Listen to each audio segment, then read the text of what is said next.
लड़की ने पुनर्जन्म लेने के बाद सबसे पहले अपने मैथ्स एग्जाम को छोड़ दिया और एग्जामिनर को खाली पेपर दे दिया, क्योंकि अपनी पिछली जिंदगी में उसने पूरे दिल से एग्जाम के हर सवाल का जवाब दिया था। लेकिन जब रिजल्ट आया तो एग्जामिनर ने उस पर चीटिंग का इल्जाम लगा दिया। असल में उसकी छोटी बहन ने उसकी आंसर शीट कॉपी की थी, लेकिन सारे क्लासमेट्स बहन के साइड में थे। यहाँ तक कि उसके पापा ने भी उस पर भरोसा नहीं किया और उसे सजा दी। लड़की समझ ही नहीं पाई कि उसकी बहन ने उसके जवाब कैसे कॉपी कर लिए। शायद ऊपर वाला उसकी हालत पर तरस खा गया, क्योंकि जैसे ही उसने सुना कि एग्जाम शुरू होने वाला है, उसे एहसास हुआ कि वो उसी दिन पर वापस आ गई है। उसी टाइम उसके पापा ने उसे बोला कि एग्जाम में अपनी बहन को सपोर्ट करे, लेकिन अब लड़की को अपनी बहन की असली सच्चाई पता चल चुकी थी। बहन की फेकनेस देखकर उसने उसे एक जोरदार थप्पड़ मारा। जैसे ही ये हुआ, पूरी फैमिली ने लड़की को ब्लेम किया, लेकिन इस बार वो चुप नहीं रही। उसने सबके सामने अनाउंस कर दिया कि वो अब अपने घर वालों से सारे रिश्ते तोड़ रही है। उसकी बहन ड्रामा करने लगी और उसे मनाने की एक्टिंग करने लगी, लेकिन लड़की ने उसे वार्न किया कि अगर उसने उसका पीछा नहीं छोड़ा तो वो उसे एग्जाम से ही बाहर कर देगी। उसका भाई भी उसे इंसल्ट करने लगा और बोला कि उसे इस एग्जाम में होने का कोई हक नहीं है, लेकिन उसकी बहन डर गई और लड़की को रोकने की कोशिश करने लगी। लड़की को उसका ये अजीब सा रिएक्शन देखकर समझ आ गया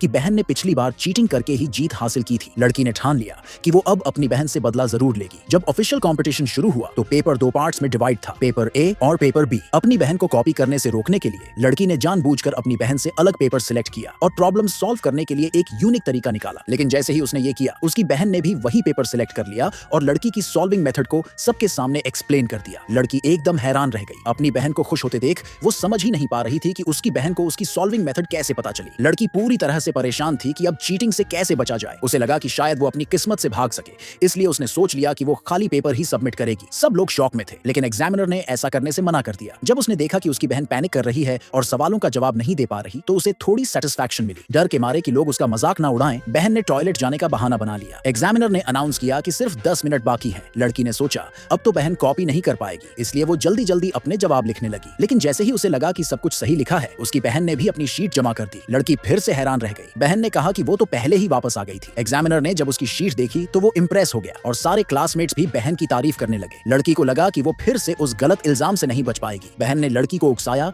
कि वो भी अपनी शीट सबमिट करे, लेकिन लड़की ने मना कर दिया और कहा कि उसने गलती की है, उसे ठीक करनी है। बहन बहुत नर्वस हो गई थी। उसे समझ नहीं आ रहा था कि लड़की अपनी शीट क्यों नहीं दे रही। क्लासमेट्स भी सोचने लगे कि लड़की ने क्या गलती की है, लेकिन बहन ने बात टाल दी और कहा कि उसे भी अपनी मिस्टेक्स चेक करनी है। एग्जाम के खत्म होने में अब बस 3 मिनट बचे थे और बहन बहुत एंग्शियस हो चुकी थी। लड़की, जिसने अब तक कुछ खास नहीं लिखा था, सोच रही थी कि अब तो बहन के पास कॉपी करने का टाइम ही नहीं बचा। लेकिन बहन अपने आप पर कॉन्फिडेंट थी। वो बोली कि वो तो कभी भी अपनी आंसर्स ठीक कर सकती है, चाहे कितना भी टाइम बचा हो। जैसे ही लड़की ने लिखना बंद किया, बहन दौड़ के अपनी शीट जमा करने चली गई। एग्जामिनर ने लड़की की तारीफ की। ये देखकर लड़की का दिल टूट गया। तभी बहन ने लड़की की शीट ले ली और उस पर इल्जाम लगाया कि उसने उसकी कॉपी की है।